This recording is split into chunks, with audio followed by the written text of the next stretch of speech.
A long time ago, I raised a son to know his Ridley from his Richie. Now we're turning our arguments into content. This is I Am Your Father, where Gen X meets Gen Z in hyperspace. I'm Graham. And I am Braden. How you doing? And yeah, I'm doing good. It's good to be back, I guess, into the swing of things. We just spent a week in Mexico fishing. Awesome. And I'm sure that everybody that tunes into us for movie and TV content would love to see all of our fishing pictures. Yes, I agree. I think all of our listeners knew we were in Mexico, you know, my wife and my sister. Yes. Both those listeners? Yes. Yeah, so... but we've got a good show. Our main topic today is all things Alien, but particularly Alien Earth, the new Noah Hawley series on FX. Excited to get into that topic. Yeah, me too. It's a show we've been looking forward to. We've talked about a little bit in the past, and I think we're probably going to break it down week by week. Yeah, I hope so. I hope it warrants our attention. Yeah, agreed. Shall we get into our 10 and 20? Let's get into our 10 and 20. Break it down. All right. We're going to cover 10 topics in 20 minutes, and it's going to be rapid fire, opinion. Hilarity ensues. We'll try and stay on topic. Let's do it. All right. Our first topic for 10 and 20 this week, Anakin and Padme are both going to appear in Ahsoka Season 2. How do we feel about that? I mean, you already know how I feel about it, and I already know how you feel about it. You are somewhat against this, and I am only somewhat for it. I think all of Anakin's appearances in the Ahsoka show were really great, and some of the best stuff we've seen with Anakin, period, in all of Star Wars. The bar is low. According to you, yes, the bar is very low. And so I'm excited. I'm excited to see Filoni, the savior of Star Wars, dive into this a little more, take us back to our favorite era once again, the Clone Wars era. And I think it's going to be good. I'm mostly excited. I'm a little bummed that the rumors of Obi-Wan appearing as well seem to have been unfounded, all based off of a misquote, because I would really love to see Obi-Wan in that Clone Wars armor. Yeah, so it was originally reported that Obi-Wan was going to be back, and then it came back out that apparently he was misunderstood, and he was referring to his wife, Mary Elizabeth Winstead, as reprising her role in Season 2.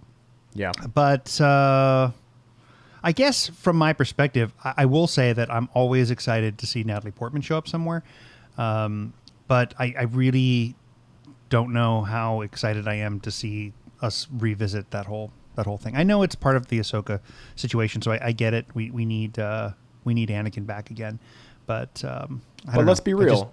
Star Wars is Natalie Portman's worst performance ever. So it absolutely is. Maybe there's some redemption due. There's no doubt about it, and I don't think that that's because she was incapable of delivering a good performance. I think she was given really bad content to work with.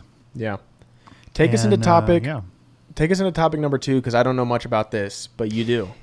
Yeah, I mean, I'm was recently reading Ryan Coogler has announced that his next big project is going to be a reboot of the X-Files. For my generation, for Gen X, the X-Files was a really big deal in the mid to late 90s and early 2000s. So super excited. The concept is, do you know anything about the concept of the X-Files, the show itself? Just a little. Yeah, I mean, so you've got a true believer in aliens and a government conspiracy to cover them up. The FBI assigns a scientific agent to work with this true believer and to try and help debunk some of his theories because he's making too much noise. But why do they care? Well, it's because he's getting a little too close to the truth kind of thing. Monster of the week, plus a larger overall overarching conspiracy that goes on. It was a great show. David Duchovny, Gillian Anderson, and a lot of other great actors appeared throughout. So to see Ryan Coogler sink his teeth into this is going to be pretty cool. And I think that the audience's appetite for something a little more raw and a little more dark even than the X-Files was back then is much greater now. So I think that it's exactly the right kind of project for him to reboot. I'm excited to hear about it. Yeah, you're a Ryan Coogler glazer these days, so makes sense. I'm a what? Anyways, moving on to topic number 3. We have multiple Spider-Verse spinoffs in the work. That includes a Spider-Punk movie or series, we don't know. Spider-Woman, same situation.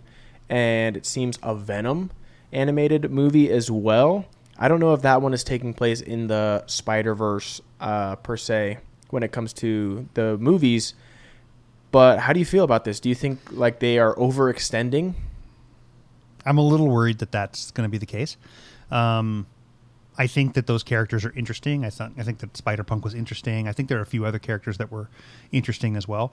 But I don't know that I need a whole movie for each of them. We'll see. There's something really special about Into the Spider-Verse and what they've been doing there.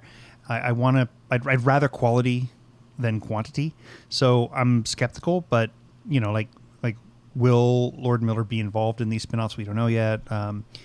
I don't know. We'll see, but I'd rather them get the third Spider-Verse movie out than worry about anything else they're going to spin toward, right? So let's stay away from the distraction, boys. Right. I agree. All right. You want to take topic number 4 as well? Yeah. So the long-awaited Heat sequel is getting close to coming to fruition after Michael Mann released his novelization of the sequel. It is now being reported that Leonardo DiCaprio is in conversation to join the cast. I don't know that anything has been said official, but Adam Driver has long since been linked to this particular project. And Austin Butler. And Austin Butler as well, yeah. So some heavy hitters and DiCaprio in there. I guess I am a big fan of the original. How do you feel about the original film? I think it's just okay. Yeah, it doesn't resonate with you, huh? No, You're not a Michael really. Mann fan, apparently. I mean, I like a few of his movies. I really do. I like Thief. I like Manhunter. I thought Thief? Yeah. Nice. Yeah. Nice deep cut. Yeah. I thought Manhunter was as well. Good, but not as great as everybody says it is. In fact, I think there's a real shot that I like the sequel more than the original. Based on what? The actors cast? attached to it. Yeah. Okay. It's my generation's talent. That's fair, and I guess I wouldn't necessarily say that Pacino and De Niro are my generation's talent, but they certainly were the creme de la creme, and getting them on the screen together for the very first time was a really big deal. And I think it's a movie that you probably need to rewatch a number of times. I think I've consistently appreciated and loved it more and more with each subsequent rewatch, which has got to be in the 20s or 30s at this point. I've seen this movie a lot. And I really like it a lot. So I'm similarly skeptical about the whole concept of Heat 2, even though Michael Mann is heavily involved, but similarly skeptical as we collectively feel about the Social Network sequel that's in work. So fair. We'll see.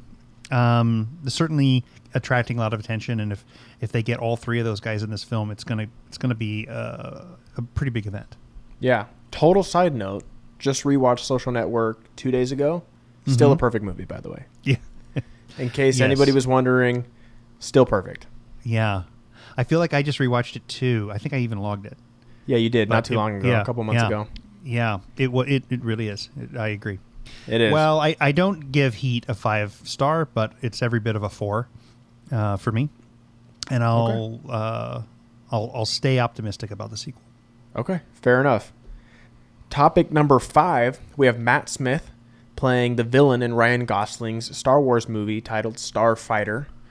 I think there's been a little bit more casting news than that. I can't remember off the top of my head, but is this exciting to you? I mean, this is our good doctor and also the villain of Morbius. So and the really sort of the tragic villain or the anti-hero in some ways of House of the Dragon. Yeah. As well. I like Matt Smith a lot. I think that he brings some really interesting things to a character. You like him, but you also there's something underneath the surface. He's also going to be in this caught stealing movie with Austin Butler. Yeah. I really loved him in Last Night in Soho with the Edgar Wright film. So there's a lot. He's a good actor. There's a lot. Yeah, I like him a lot. So I think he kind of is the perfect the perfect villain, I think, for Star Wars. I could have totally seen him in Andor, for example. Could you not see him absolutely in a number of parts in Andor, maybe smaller roles? So I'm excited about this. I think so far you've got two really great actors that are a part of this project, and that's positive. Now we just really got to hope we get a great script out of it. Yeah, let's hope. Topic number 6. Brand new day set photos are taking the internet by storm. Every single day I'm seeing a new batch and plenty of them are screensaver worthy. They look awesome. Like truly just really great pictures that are just making me more and more excited. Yeah. It's almost too much. Thankfully, it all seems to be from the same scene.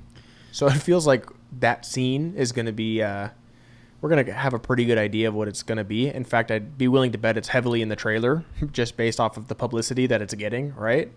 Yeah, I mean, they made a choice here, right, which was to not only shoot it on the New York streets, but they've also brought in fans to let them watch it happen. Yeah. So they are going out of their way to make the fact that this film has started shooting an event, which is very un-Marvel-like, right?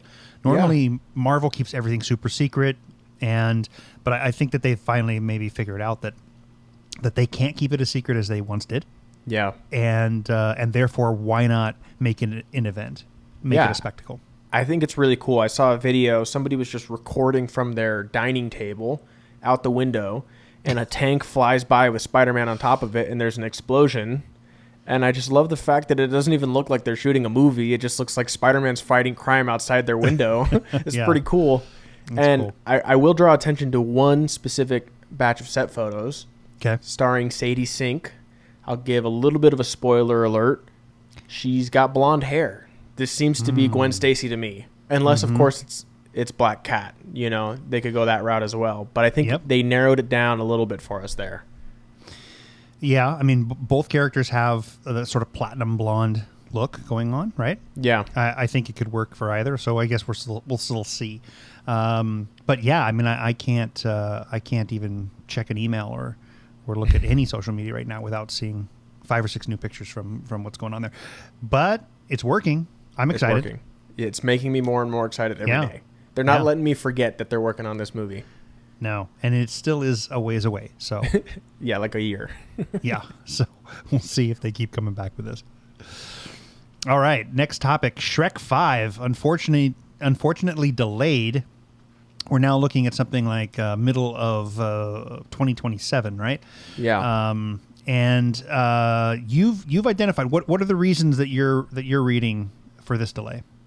So I think there could be a few things, right? I remember when they released the kind of the mini trailer, or actually it was just images for the movie.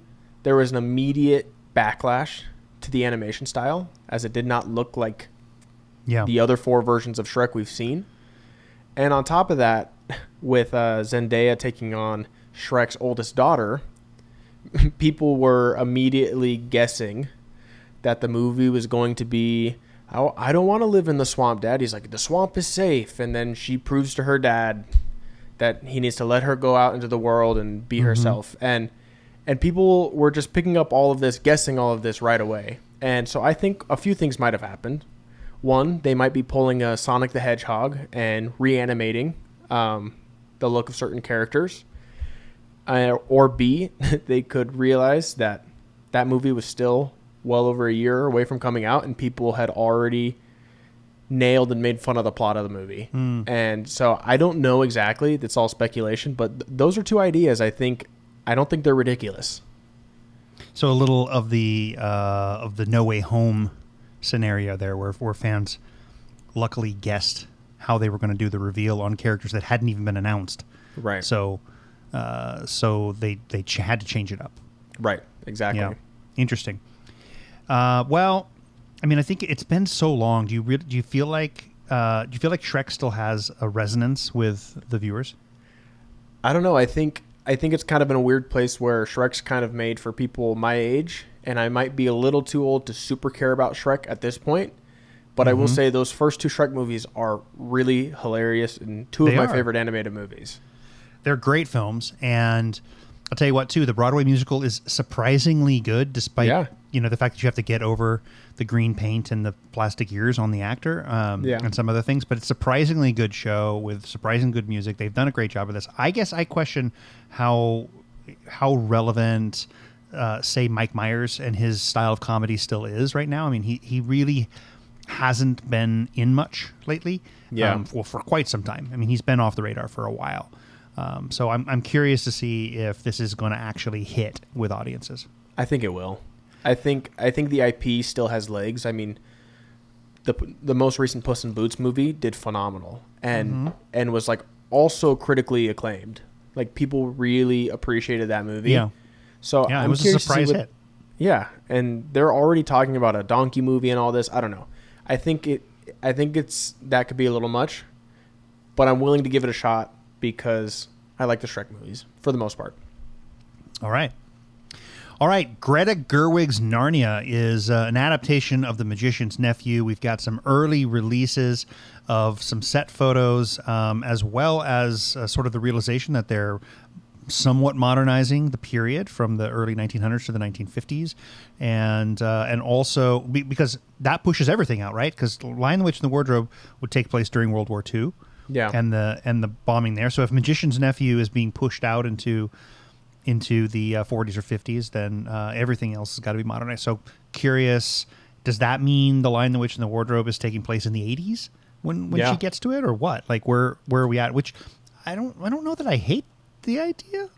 It could be interesting, especially since we've already seen a more classic and true to the source material adaptation. I agree. I think it doesn't bug me so much either. I think it's a series worth modernizing in terms of time period just a little bit, especially to grasp new interest. I think it works with certain stories past a certain age, and it doesn't work for others. I think in this case, I'm okay with it. Mm-hmm. I'm still not sure how excited I am for it. Like, I love Narnia. We've talked about this before. So I'm going to watch it. I'm going to be excited. I'm just hoping that we get a good and faithful adaptation. And it can be faithful and still change things like the time period and stuff like that and modernize it for a more modern audience. But I hope in terms of the capturing the heart and the feel and the message of Narnia that they are able to do that still. Yeah. I personally am happy that they're starting with Magician's Nephew as well. I think it's a good place to start, especially considering where the previous franchise started. Yeah, the previous franchise starting with the book from release period rather than chronological order. Correct. Yeah, I think it'll be interesting. How much of your apprehension is tied to Aslan being played by Meryl Streep? A good amount of it, honestly. Aslan's a very important character to me. I have him tattooed on my thigh. I grew up loving Aslan, and so for me it feels like one of those things where they're taking a very large swing, and I'm just hoping that it is actually in good taste, if that is the case, and it's actually for, good reasons and story-driven reasons rather than just to stir the pot, Fair enough. All right. What you got next for us? Our ninth topic, we have Zach Kreger, who I don't know, has written a DC film titled Henchmen. And this will supposedly follow low-level criminals and their point of view on Batman. And beyond that, potentially one criminal luckily subduing Batman and gaining notoriety for such. And I will just say right off the bat, this concept is exactly the concept that I have been wanting for so long. A Batman movie from the criminal's perspective. I want to see Batman the way that the criminals do. I don't want to see Batman in daylight. I don't want to see the behind the scenes. I love all of that stuff, but I would love a movie, almost a horror movie, where these criminals are crapping their pants because they cannot get away from this monster, Yeah. Well, Kreger is known for horror, right? Is he? I mean, he did Barbarian. Didn't he also do Weapons is his film, isn't it? Okay. Yeah. I'm pretty sure that is the case. And so I'm not pretty sure. I don't know why I'm saying that. I'm certain, right? No, I'm not certain. Anyways, Previous, yes, he did Weapons and Barbarian, or those are his two most recent films. So he's going to bring that sort of horror aesthetic to Batman, and a horror aesthetic to Batman is something that I've always felt like would work really well. yeah. I wouldn't mind that horror aesthetic coming from from Batman's perspective, but I also think it would be interesting to see from the henchman side as well. And he's obviously had two really big hits, and his writing has been praised for both Barbarian and Weapons, two films that I haven't seen because I don't love horror films, despite what I just said about wanting to see it in the Batman universe. But those movies were not only praised for the quality of the filmmaking, but particularly the quality of the writing. And he says that this is his favorite thing he's ever written is this script. So now let's not get ahead of ourselves. My understanding is that this hasn't even made its way to James Gunn's desk yet, right? This is by no means confirmed to be on the way. It's just confirmed to have been written, and hopefully will be presented to him at some point. Well, and he's the one leaking this information. It's clear this is a publicity stunt on some level to make sure that everybody knows, and maybe James Gunn can't say no to looking at it. Right. You know? And I think they've kind of been paying attention. I don't think this is an extremely unique sentiment on the internet. I think this is kind of something that a lot of people have realized would be really cool. So I think he's speaking to those people and trying to get a mob going outside of James Gunn's house saying, make this movie. Yeah. I like it, and I might see my first Zach Kreger movie if this is the case.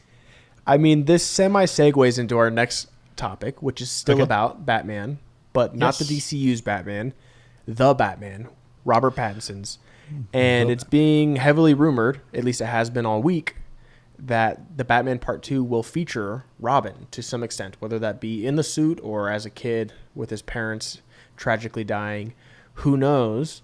This has been the talk of the town lately. I can't get away from it, similar to the Spider-Man set photos. But James Gunn is saying it's BS. Yeah, that's what it's coming down to. I think it's a lot of fan speculation. I mean, he's come right out and said there's only a handful of people that have read the script. This is all just bogus, and it's BS, and it's just people speculating and generating news for the sake of generating news. So I don't know that we can give it any credibility at all, unfortunately, at this point. Now, I also, by the way, don't know that I need it to happen. I don't know. So that's what I was going to ask you. So that answers my question, because I was going to agree with you. I don't know that a Robin really makes sense in a super grounded world, and that's what we have here is a pretty dang grounded Batman. I think we can do our Robins and our Killer Crocs and our Mr. Freezes in the DCU's Batman, and maybe we stick to the more serial killer grounded characters in the DCEU's or Elseworlds Batman. Those characters have yet to work in live action at all, in my opinion. Right. Whether it was Schumacher or I think we had Killer Croc in something with Suicide Squad or something like that, right? But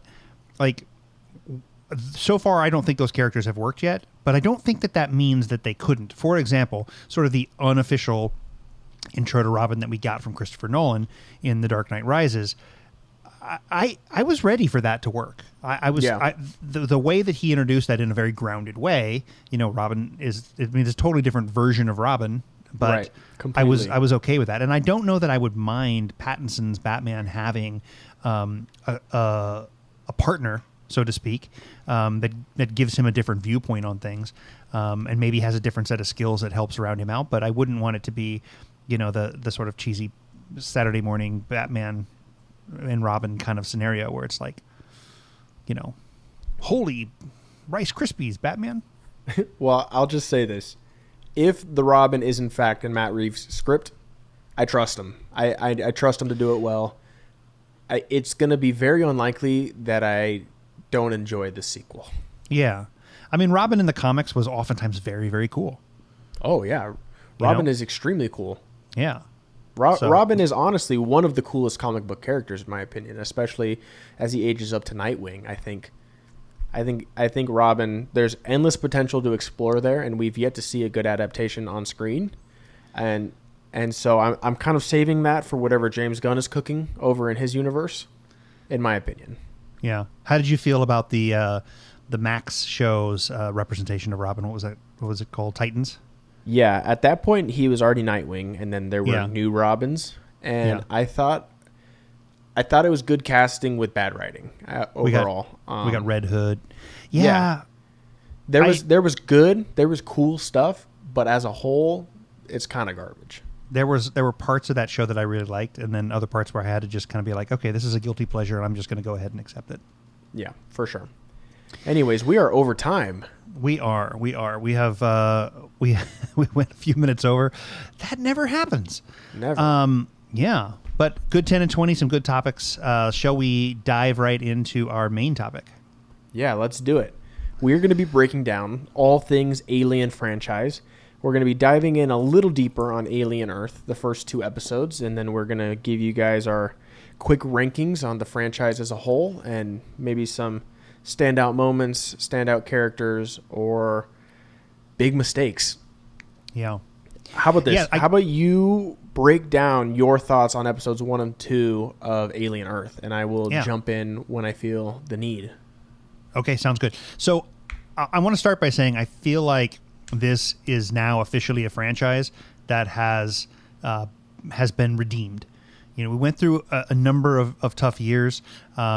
Even with Prometheus and Covenant, I enjoyed those films, but generally speaking, the larger public didn't really accept those movies too much. They weren't particularly successful. But I think coming off of both Romulus and now Alien Earth, this is a franchise that's in a really good place again, and we're getting some great quality content. So I'm excited about that. Okay, so first off, I think we learned shortly before these first 2 episodes came out that this was actually going to be a prequel, again, predating the original Alien film.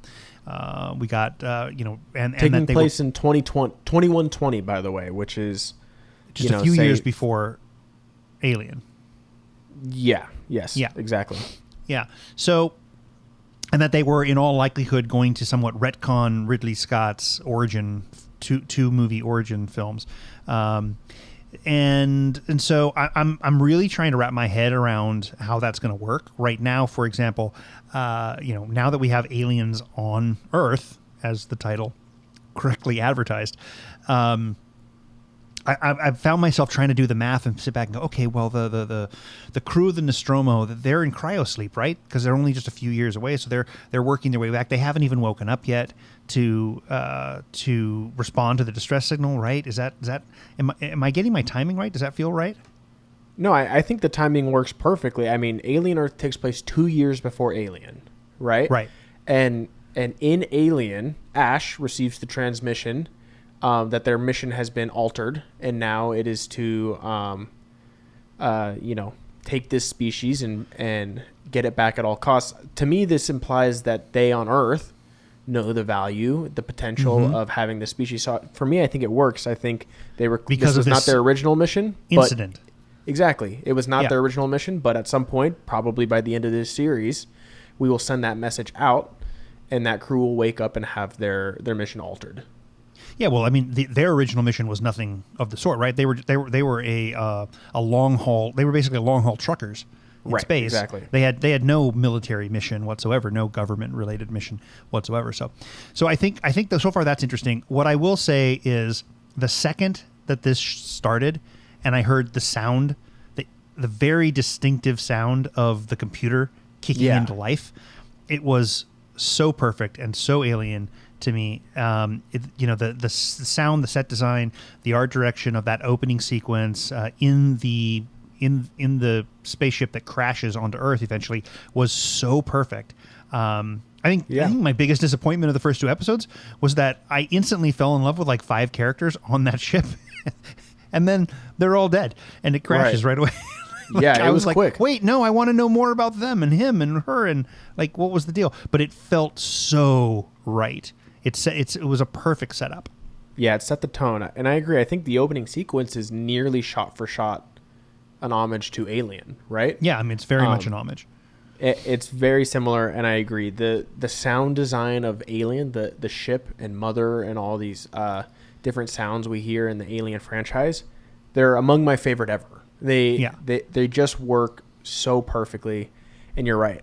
A part of what makes an Alien movie feel like an Alien movie is the sound design. And I felt similarly about Alien Romulus. I felt that they nailed it very well in that as well.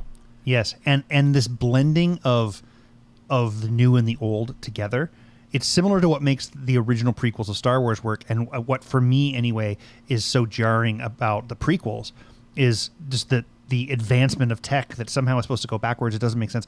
With Alien, like this old aged tech is part of the aesthetic. It's part of the romance of what happens in this world, and I love it. And I love how good they stayed true to that, like, sort of old tech, old tech with new tech mixed in.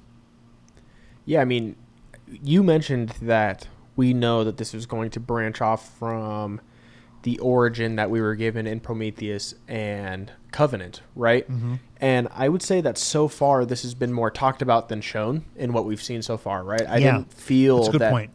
I didn't feel that anything was directly a slap in the face to those prequels that we really enjoy.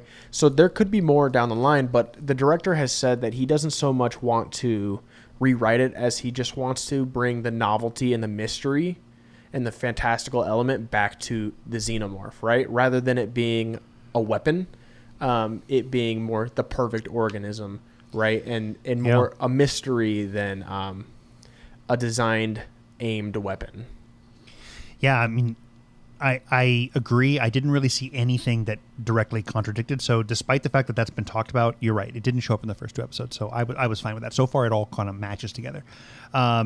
I think a really big important point that we need to point out here is the practical effects. Yeah. Like, it was, I was watching with one of your sisters, and she, as soon as we saw the first xenomorph, she looked at me and said, "I love that I can tell that that's practical effects. And I mean that in a good way," she said. Like, it just feels so much more organic. It feels so much more true to the original two films. And I thought that was fantastic. And mind you, the way they blend practical and CGI is very good too, because we have that practical anchor point of the xenomorph. Mm-hmm. When that thing is going nuts and just killing people, it is clearly... I mean, it has to be CGI to an extent, but it looks so good. Sure.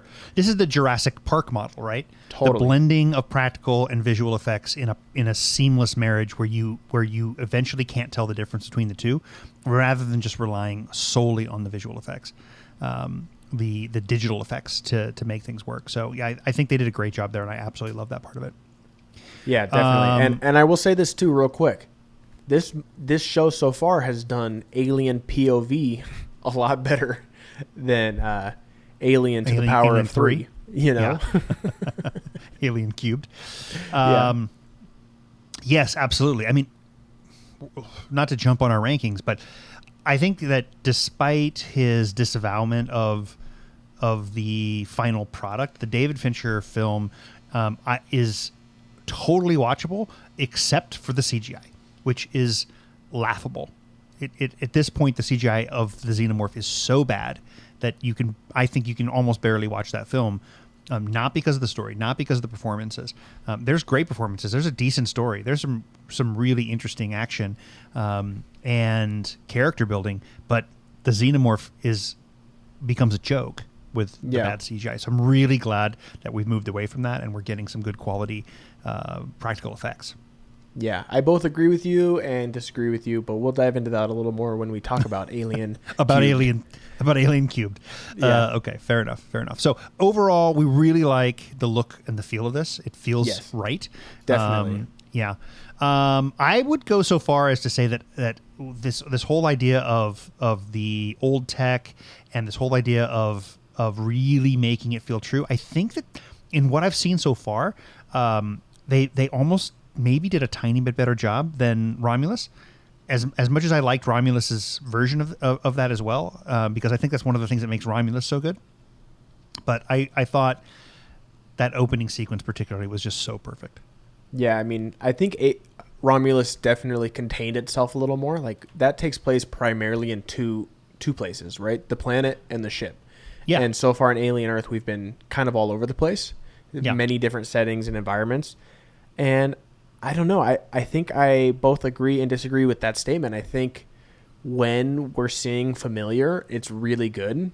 And when we're seeing some new stuff, I'm not sure myself how well I think it fits into this universe so far. Maybe I just have to get used to it. It's very different than what we've seen before.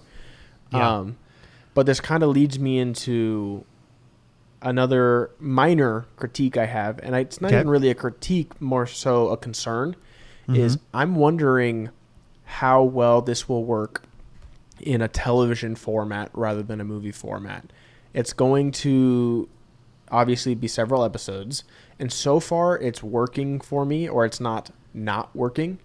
But I'm wondering if Alien is a franchise that works better in a 2 to 2.5 hour format rather than, an 8 hour over the course of 8 to 10 episode format. Okay, well, I think this is a good lead in then to the topic of Noah Hawley, because and his general track record, because I was very concerned about the same thing that you're talking about, but I guess I want to call attention particularly to what he did with Fargo. That also based on film's IP, he takes a very contained, like perfect film as well. Like I a full 5 stars for Fargo. And the idea that he was going to then turn it into a series was, to me, originally not a great idea. I didn't love the idea. He did so well with it, though. I mean, he's done 4 seasons, and continue to tell the story in a way that where he perfectly blends what you know and love about that original piece of IP, and then he builds upon it and expands upon it in a way that really, really works. And so far for me, that's kind of what I got out of this first one. You're right. There were aspects of the new, what was happening on Earth, for example, that felt a little less alien than that opening sequence that we were just talking about, how much we loved it. But I do feel comfortable in his hands, knowing what he was able to do with Fargo. I know that that's not a show or not a show you've watched, but I felt the same way about Fargo. The first 2 episodes, I was like, oh, where's he going with this? And by the way, like, I don't want to spoil Fargo, but at some points he zags in some crazy directions that would have absolutely no place in the Coen Brothers original film, but somehow it works. He ties it together. So I'm going to go ahead and give him the credit that he's due from Fargo, and say I'm gonna let him. I'm gonna trust him until he proves us wrong on this. Yeah, I mean, these first 2 episodes definitely hooked me, and I enjoyed both of them. So I'm going to keep watching. I'm still very much looking forward to it. I guess here's another question for you. Yeah. Do you feel like, at least in these first 2 episodes, that there have been any scenes where you've had that classic alien gore or kill that makes you squirm in your seat? Like, because there's a few in Romulus that are just hard to watch. No doubt. Right? I actually and all the way back to the original. I thought there were a few in this. For sure, I did. Yeah. At one point, when the xenomorph puts its inside mouth like into the guy's forehead and then flings him around with that mini mouth. Yeah. That was pretty brutal. There were a couple other sequences too where they showed more of the aftermath than the actual kill, and that was in some ways more menacing than. What about the cat? The fact that the cat showed up? No. What about the cat with the eyeball? Oh, yeah. That was pretty disgusting also. Yeah, there was, I mean, so I felt in some ways that he kind of upped the ante in terms of gore. In ways that felt even more, certainly more interesting than anything we got in Resurrection or, so I didn't have any concerns about that. In fact, if anything, I found myself saying, wow, this is pretty brutal. No, the xenomorph definitely feels more dangerous than ever, without a doubt. This seems to be the peak xenomorph, even though it's, just a few years before the first xenomorph we ever see on screen. But, I agree with you. Let's dive into the fact that we have yet another strong female protagonist. Yeah. Sydney Chandler definitely was a standout for me. I was not familiar with any of her previous work. No, she's good.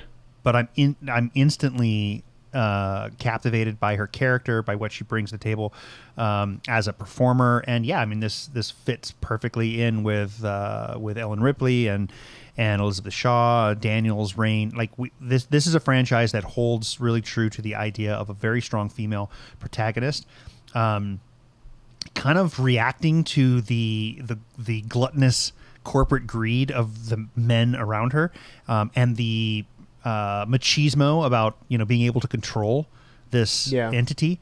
And I think it continues to work. So I'm really glad to see that Holly stayed true to that.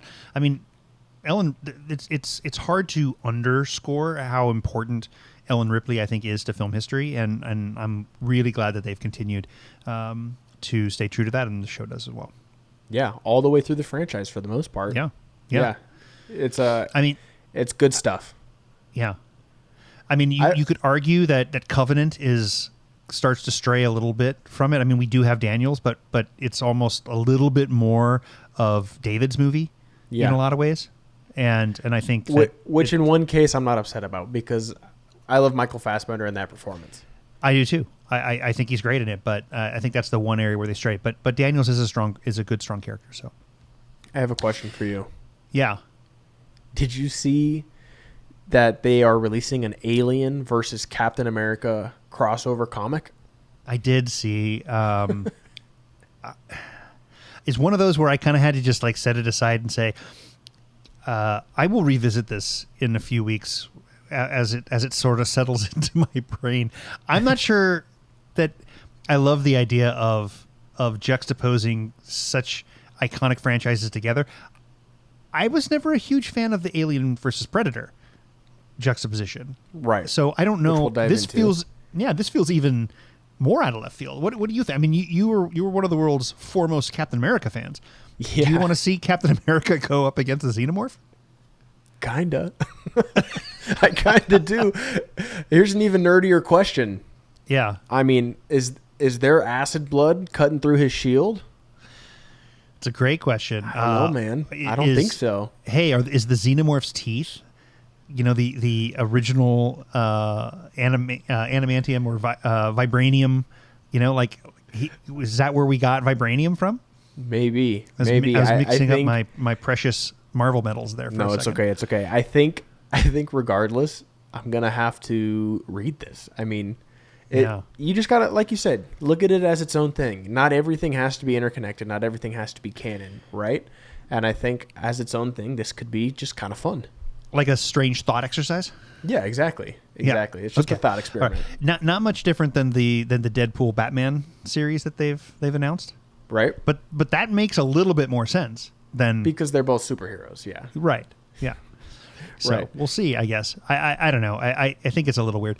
Anyway, so to bring this part to a conclusion, it sounds like we're both in agreement that this works right now, and we're excited to move forward. So we'll continue to cover subsequent episodes of Alien Earth as we go. Definitely. I'm glad to have a series that we can watch week to week again. Yeah. We've had 3 or 4 months off of that, at least, if not more. I think The Last of Us was the last such show that we were able to cover kind of week to week. Yeah. So this is good. I'm excited. Bravo, Noah Hawley. Bravo, FX, and everyone else involved. We here at I Am Your Father, we approve. Yes. That's right. What do you say we dive into our Alien franchise ranking? Huh? Yeah. I mean, I feel like it's not super controversial, but maybe we'll have different opinions than I expected us to. Yeah. I mean, I'll just start off and I'll say Alien versus Predator. Alien versus Predator is my favorite of the Alien franchise. Hot take, I know. I just don't believe you. I just don't believe you. I think you're gonna have to. I mean, this is fact. It is without a doubt my favorite. The visuals incredible.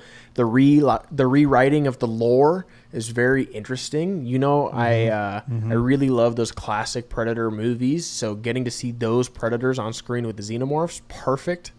It's my nerdy dream come true. All right. So in reality, okay. What do you really think? You don't really like those movies, do you? They're not good. No, I don't like them at all. Neither of them are good. I think they're some of the worst movies I've ever seen. Yeah, they're pretty bad. Especially the second one. The interesting thing to me is that I think that we've probably received between animation, the AVPs, and all of the Predator films, we're pretty close to like 15, 16 Predator installments, right? Of which I think 2 or to 2.5 are watchable. Like, yeah. I don't get how this franchise has continued to be revisited over and over and over again when almost done. I mean, to me, it wasn't worth watching until Prey. I think Prey was legitimately the first Predator installment that I thought was good. Yeah, I mean, I love to disagree with you, but I have to agree with you here. They have 2 good Predator movies, Prey, and then the most recent animated one. And Badlands looks like it's going to be cool. So I agree. I don't know how they have survived this long. I am optimistic about Badlands. I do think it looks really good. And Prey was great. I loved Prey. It was one of my favorite movies of the year that year. And I did just finally watch Killer of Killers. And it was great. So yeah. I agree. But the rest of them are kind of trash. So do you want to work? So we agree that the bottom 2 are AVP and Requiem, right? Right, exactly. Okay. Can we also collectively agree that the top 2 are Alien and Aliens? Yes, I can. Okay. So the bread on the sandwich is not in contention. No. We just need to know what. And I will also say that the gap between Alien and Aliens is pretty substantial for me. I think Alien is the only perfect movie out of this whole batch. That's interesting. I like Aliens. The first time I ever watched Aliens, I was extremely disappointed. It didn't feel nearly as good to me. I have recently rewatched it, and I understand. I get it now. I enjoyed it much more on my rewatch, but it's still not the original for me. Yeah, it's. I agree completely. I think that Alien is a far superior film and much more timeless. I think that Aliens primarily suffers from James Cameron's juvenile dialogue, and juvenile dialogue is very much a bad call, Ripley. It's a bad call. But not even that one. It's more like Hicks and Hudson and like the way that the intergalactic Marines talk to each other. I'll give you one. Maybe you haven't been keeping up on current events, but we just got our asses handed to us, man. Game over, man. Game over. When you write to the lowest common denominator in terms of dialogue, it's very much a product of its time. And so those lines were hilarious when they came out, but they're kind of hilarious now. But for the wrong reason. They're ironically hilarious. You know, when I was, I don't know, 13, 14, whenever I saw that film, when that film came out, I didn't think those lines were funny in the same way that I find them funny now. You know, like to a certain extent, they seemed like really right on, intense, For sure. So, but I think this is my complaint about Cameron in just about every movie. I think that unfortunately we'll feel the same way about a lot of the dialogue in the Avatar films over time. I feel this way about some of the dialogue in T2. Yeah, I mean he writes that way, so I think that's kind of what shows up in Aliens. But the plot is really cool, and the special effects is really cool. The direction is really cool. I think that you're just oftentimes taken out of it by overacting in scenes that are overwritten. Yeah, definitely. Here's what I'm going to do. I'm going to go through my ranking quickly and give a thought or two on each, and then I want you to do the same. Cool? Okay. Yeah. All right. My official Alien franchise ranking is such. In last place, we have Alien vs. Predator, Requiem. Horrible movie, very dark, and I mean visually dark. It's hard to see what's going on in this movie. And coming in right after that, I have Alien vs. Predator. Also bad. Kind of redeemable in some fun action scenes, if anything else. Better than the sequel, but still not good. Then I have Alien 3. One of my least favorite movies of all time from a director that I really love. This movie is so bad. It's nearly unwatchable. Even the title is made fun of. Alien Cubed. Hot garbage. Absolutely ridiculous. Ugly, grungy, dirty movie.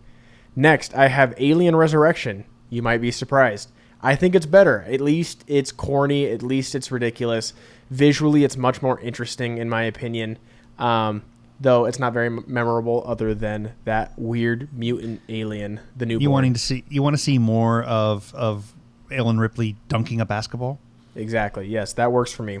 Then I have Prometheus. This is the prequel that we didn't know was an Alien movie. I think it's really good. This movie gets a lot of hate. I think it's very interesting. I think it's extremely well done. We have crossed into territory of movies that I really, really like. Then, next, I have Alien Romulus, the most recent Alien movie. It's awesome. Great characters, great acting, scenes that made me look away because they were so hard to watch, paying homage to the original while taking it in a new direction. I enjoyed it quite a bit. In number 3, I have Alien Covenant, the sequel to Prometheus. Little controversial. Yeah. I love David. I love Walter. I love all of these characters. I think Michael Fassbender's performance is really good. I think they take the franchise in an interesting direction with the new origin, and it all just works for me. It works for me. Take me home, country road. Yep. In number 2, no surprise, we already touched on it, Aliens. It's what can be said about this movie that hasn't been said about it before. It's a great follow-up. It's completely different from the original in a way that works. If not initially, it works on rewatch for me. Game over, man. And then we have... And if not, when you say before, like as in 5 minutes ago, it was said before. Right. And the undisputed champ, number 1, Alien. This is a perfect movie. To this day, I've seen it like 6 or 7 times. You will never convince me that anything is above this in terms of this franchise. The facehugger scene, the chestburster scene, the xenomorph fully grown, the xenomorph camouflaging in the ship. All of this is perfect stuff. We've talked about the sound design, the set design, the fact that we don't even know who the protagonist is until the end of the movie. It's perfect, phenomenal. One of the best movies ever made, in my opinion. And that's going to be my Alien ranking. Yeah. Good and interesting ranking. I do disagree with you on a few spots, so why don't I jump in? Do it. Okay, so Requiem absolutely at the bottom of the list. Alien versus Predator right behind it. These are nearly unwatchable films, and also I just think conceptually nothing that worked for me. They were based on comics. The comics were popular, but it was to me just like this is just a cash grab, and this is the exploitation of an otherwise good franchise. After that, I have Resurrection. I find Resurrection to be nearly unwatchable. I think between Dan Hedaya and a number of other people in the cast they are chewing up the scenery in such ridiculous ways. It just drives me nuts. I guess there are a few cool action sequences, but generally speaking, I don't find this to be watchable at all. And it is my least favorite by a long shot in terms of Sigourney Weaver's performances as Ellen Ripley. I realize at this point she's an Ellen Ripley clone and she's not really Ellen Ripley, but I don't like this movie at all. Yes, the CGI is better than Alien 3, but it is far too heavily reliant on CGI. And on top of that, it's just got some really, really bad performances. So to me, Alien Resurrection is the abomination of mixing the worst of Aliens with the worst of Alien 3. And so it doesn't work. You might say like mixing human and xenomorph DNA. Yeah, exactly. I have Alien 3 above Covenant. I think with exception of the really bad CGI, I find this movie totally watchable. I like Sigourney Weaver's performance. I like a lot of the other characters. I like the concept of the prison colony. I think it takes it to a really interesting direction, but it is almost unwatchable because of the really bad CGI, which we talked about before. After that, I've got your number 3. I've got Covenant. But this is where there's a break right here between 3. For me, between 3 and Covenant goes from unfortunately not good to good movies. All the rest of my list I really like a lot. I like Covenant a lot. I don't think it's quite as good as Prometheus. I don't think it's as good as Romulus, but I like Covenant quite a bit. I think it's got a great cast. It introduces us some new people. In some ways, they really up the ante in some of the action sequences, but to me, I think just a touch too much David. That's where I'm going to disagree with you. I enjoy David that we get in Prometheus. I feel like the David that we ultimately get to, the original David who's been left behind, so to speak, long-haired David, I don't love so much. For me, next comes Prometheus. I really love this film. I agree. I don't understand why it gets so much hate. I think it's a really great film. I love Elizabeth Shaw. And I could rewatch this one a lot. I think it's a good film, and it's really fun to watch it for the first time and realize what world you are finding yourself in, that especially since it wasn't officially marketed and announced as an Alien film. So for me, number 3 is Romulus. I think that most recent film adaptation has, or that most recent film version jumped right into the number 3 spot for me. I think that Alvarez did a fantastic job of staying true to the original source material, paying homage to the first 2 films. I really like Rain. I like the rest of the cast of characters, and yeah, it's intense at times, intense in exactly the right way. It feels very much of the Alien ilk. It feels like a sort of a perfect marriage now between Ridley Scott and James Cameron's original materials. So I've got that there. And then Aliens is my number 2. And Alien being number 1. I agree, it is a perfect film. It is it's one of my top 4 that I have listed on Letterboxd. It's one of my favorite films of all time. It's a perfect film. It is. And I want to go back to real quickly, now that we've done this ranking. You asked earlier if this worked, if Alien Earth would work as a series rather than a film. What I thought you were going to go with that is, does it work on TV versus the big screen and the movie theater? And the interesting thing to me is that I was introduced to both Alien and Aliens on the television. In fact, bad, small, tiny, low-resolution televisions that we had in the 80s. And that's how good those movies were, is that somehow they transcended the medium and they were amazing on television. Both of which had sort of director's cuts that were put on television. As they had to cut out some of the gore and violence and some of the language, they added in additional scenes that James Cameron and Ridley Scott both wanted in them. So I've unfortunately, never, and I'm sure you haven't either, never gotten a chance to see either of these in an actual theater setting. No. But I have obviously since seen them on, much higher quality 75, Definitely. 85-inch televisions. So that's one of the reasons that Alien Earth works for me. Anyway, so I definitely want to touch on a few things you mentioned there, though. Okay. In terms of your ranking, you have Alien Romulus at 3. Yeah. And I think it's very good. And this might be a major nitpick, so you can tell me if it is. But one of the things that really drags this movie down for me is CGI Ian Holm. I think it's extremely distracting, and it's not even just used for a second or two. It's used for several minutes of the movie. It really just pulls me right out of the movie. Yeah. I've thought about this a lot because I agree with you. What I would have done if I was a brilliant filmmaker like Alvarez is, I would have done something similar to what they did in Civil War, where they plug into him and then they get like sort of the digitized face on the screen, or just like the voice coming through, and tie it back to that old tech, and not try and jump to this like updated CGI face and we're not face, there yet. We're not. We're still not there, unfortunately. It didn't work. It didn't work in Rogue One for me, and it didn't work here either. So I agree that is a point of distraction within the film, but I think the rest of the movie is so strong that I'm willing to look past that. Okay, fair enough. Another thing I wanted to touch on is your blasphemous statement against David in Alien Covenant. I like David. I just think... No, listen, here's where you're wrong. It wasn't too much David. In fact, it was not enough David. We got plenty of Walter. We needed more David. And I think Michael Fassbender actually puts on a hell of a performance, making these feel like two distinct characters being played by different actors until you realize they're actually both Michael Fassbender. I think the ending of Covenant, where he is looking down at, is it David's or Daniel's? He's looking down at Daniel's. She realizes as she's going into cryosleep, there's nothing she can do. She realizes that this isn't Walter.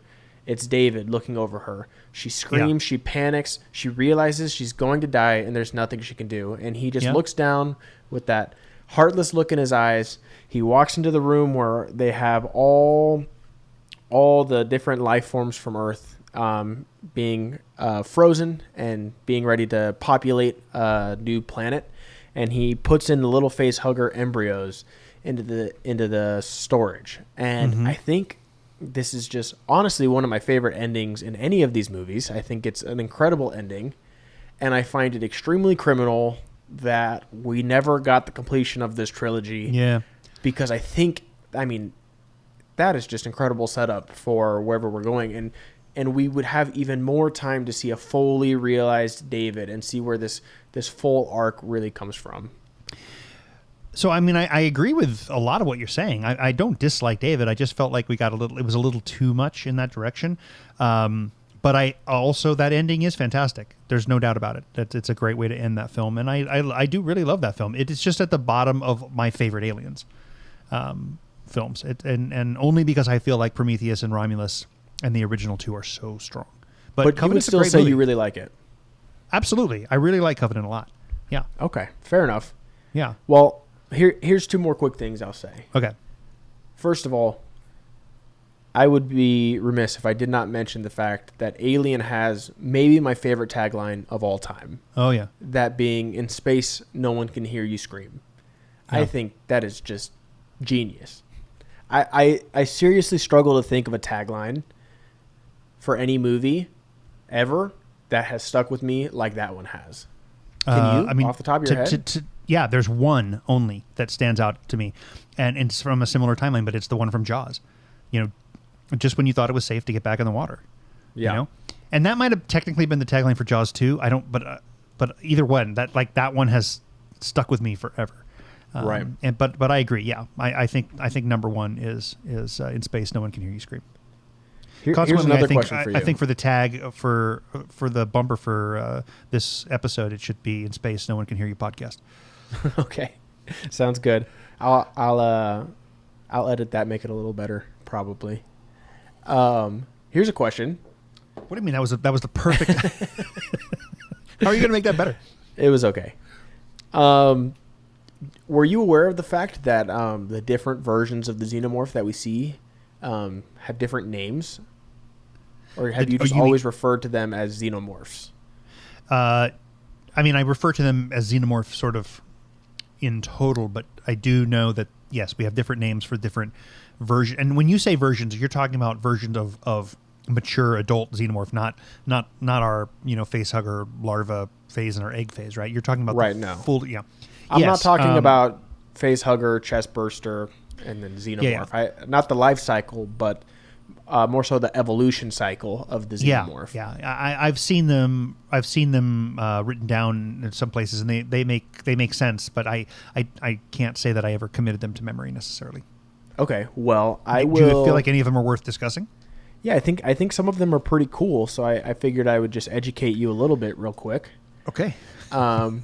Starting off in Prometheus, we have Elizabeth Shaw gives birth unintentionally via C-section to what is known as the trilobite, which is ultimately becomes the giant facehugger that latches on to the engineer or the space jockey, whatever you prefer to call them, depending on which movie you're watching. And that ultimately gives birth through the engineer's chest to what is called the Deacon, which I did not know. It is it's a much smaller version, or a much larger version, actually, because it starts off much larger coming out of this giant's chest. Of the engineer, yeah. And it has a cone head rather than, a more rounded head. It's very pointy. Then we have in Covenant, those versions that are created from the airborne pathogen that they are inhaling and then bursts out of their chest. That's called the neomorph. Still not quite our xenomorph yet, even though they stand up taller, they look more human, and they are white, which is kind of interesting. Mm-hmm. Then David experiments and perfectly designs, or is trying to design the xenomorph, but what he comes up with first is referred to as the praedomorph. Also pretty interesting, I think. I had never heard any of these, but in doing research for this episode, I realized that they all had different names. Yeah. And then we finally get to our xenomorph at the very end of Covenant. David finally successfully creates the xenomorph. That's the one on the posters. That's the one taking them out as they're trying to fly away. And that is the perfect organism. None of the ones that came before. And that's not even touching on, the four-legged xenomorph from Alien 3. It's also not touching on the monstrosity. Yeah. It's not touching on the monstrosity created in Alien 4, which is just referred to as the newborn. So they have all these different names, but I have to say Xenomorph, the one they came up with first, is definitely the coolest. Yeah, absolutely. Do we have a name for Alien Earth's version yet? Not yet, but I'm thinking that's a Xenomorph. Yeah. I mean, it just looks like it, All of the other ones have pretty major indicators, physical indicators that they're not exactly the Xenomorph that we saw originally. And this one feels a little bit more like rounded, a little less sharp in terms of some of its features, I felt like. Okay. Also, its body felt a little more like bulky. Like, this was a swole Xenomorph. Oh, yeah. In the gym. Yeah, this Xenomorph had definitely been hitting the gym. Well, I guess I've always thought of it as kind of like a species of spiders, or like they're all spiders, but some of them are a little different than others, and or the concept of evolution, right? That's what's happening here. These things are evolving over time based on what their host, what characteristics of DNA they steal from their host. Yes, but the Xenomorph is the perfect organism. That is the end all be all. All right. Well, I appreciate the education. There you go. We are getting dangerously close to being a long episode, so why don't we run through our homework real quick? Yeah, let's do that. That was I love Aliens, so that was a great run through on all of that. I enjoyed it quite a bit. Me too. All right. You gave me for homework Copland, starring Sylvester Stallone and Robert De Niro and a few other actors. And I will just say I liked it a lot. I thought it was really good. I think it's a top 3 or 4 Sylvester Stallone performance, just probably being beat out by his Creed performance and 1 or 2 of his Rocky performances. I thought he found a subtlety in this movie that he doesn't usually have, and I thought in terms of the story, it was really engaging and hard to watch the corruption and the backstabbing that was happening, and you can't help but root for this dork who's just trying his best to be a good dude while also being kind of a coward and loser. I thought it was a good movie. I really liked it, and I think it'll enter my rewatch list. Yeah. I think you will be rewarded on rewatch. I'm glad to know that you liked it a lot. I talked at length in last week's episode about this film because it was on my underappreciated list. So I'm really glad you liked it. That's like, is that 2 or 3 in a row that you've liked that I've given you? Is that coming what off? Yeah. Coming off of the of your the last criminal of the garbage dislike of the Last of the Mohicans. The last 2 you've liked, so that's good. I'm glad you liked it. I had a feeling you would. It's a great film. Yeah. Okay. You gave me Warrior, but I was also behind on last week's homework, which we didn't cover. So I actually caught up on both. I watched The Lighthouse and I watched Warrior. Let's start with The Lighthouse. I just don't get it. I just didn't get it at all. And it wasn't like one of those where I was like, no, it's there. There's going to be payoff. I just didn't really find the payoff at all. It felt obtuse for the sake of obtuseness to me. Look, it was beautiful. The lighting was amazing. The performances were solid. I just didn't know if they knew what they were talking about or what film they were making, because it was just sort of all over the place. And I feel like the concept of the sirens and the whatever the octa whatever that was occasionally you were seeing tentacles from, like I wanted to really like that. I dig that kind of stuff, but it just, to me, it didn't work at all. Right. And I really feel like people who love this movie don't really love it and don't really get it either. They're afraid that if they don't admit it, that people will think that they're stupid. So I'm gonna buck the trend. I'm gonna just come out and say this movie makes no sense, and I'm not afraid to admit that it makes no sense. All right, hot take. Yeah, but on the other hand, I really liked Warrior a lot. It was a lot of fun. Everybody involved was good in it. Hardy and Nick Nolte, and I enjoyed the film a lot. And there were some great fight scenes. It was very much sort of the I don't know, the MMA Rocky, and it felt right. It was a good, really great sports movie, and it kept me captivated the whole time, and I definitely see myself watching it again. I don't know that I to me it was like it's a solid 3.5, which is a good movie, and I don't give out the 4s and above too often, but this could go up on rewatches. I really liked it a lot. I thought it was a good movie. Yeah, I think the story of the relationship with the father and his struggle with addiction, I thought is really powerful, and I think while that is not anything that I've gone through, it just like really resonated and stuck with me, right? And then on top of that, it has incredible action and a lot of heart to it. So I think it's a great movie. Yeah, I think that the the idea of the drunk old dad and trying to get himself clean and the kids not being ready for that relationship. I mean, it's been done a lot, but I did think that they brought something a little new to this. Like I thought that Nolte's performance was extremely nuanced, and it was one of my favorite performances that I've ever seen of his.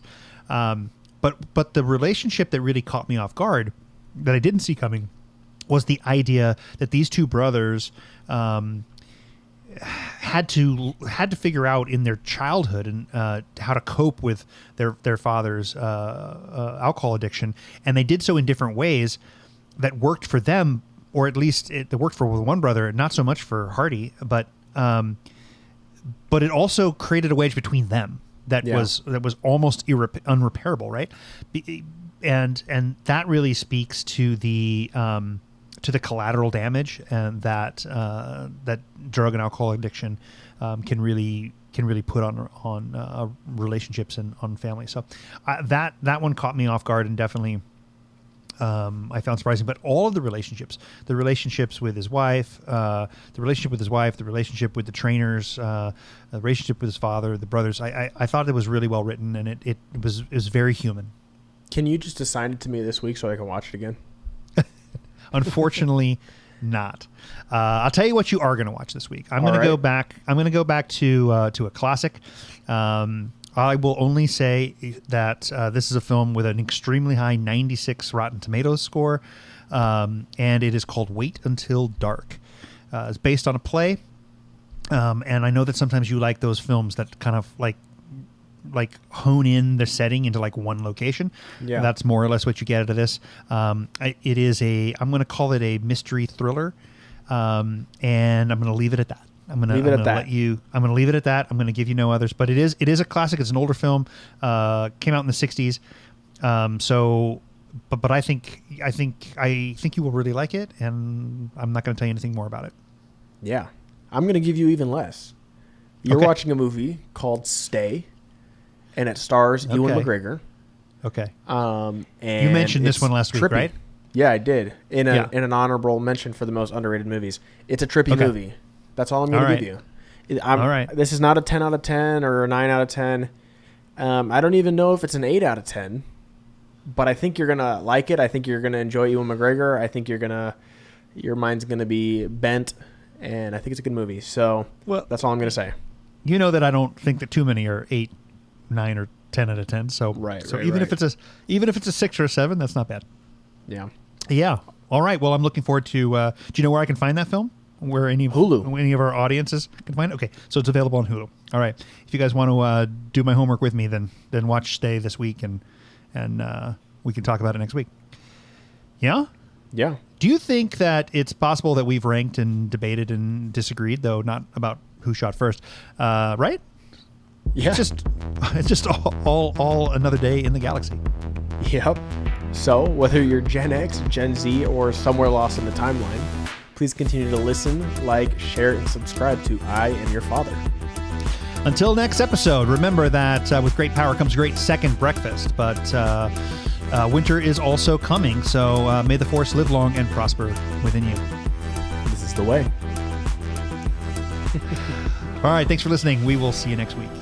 Peace.